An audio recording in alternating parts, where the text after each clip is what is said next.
ఆవిడ చూపు ఎక్కడ పడుతుందో అక్కడ పడిన ఉత్తర క్షణంలో ఇక అలా ఇలా ఉండదు, ఇక ఐశ్వర్యం. అది ఉత్సాహం కానివ్వండి, సంతోషం కానివ్వండి, పూనిక కానివ్వండి, అక్కడ ఉండేటటువంటి సంపద కానివ్వండి, అవన్నీ కూడా అంత పుష్కళత్వాన్ని పొందుతాయి, అంత సంతోషంగా ఉంటుంది.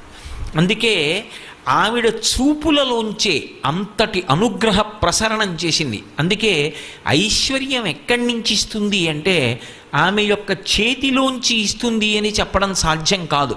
అందుకే లక్ష్మీ కటాక్షము అంటూ ఉంటారు.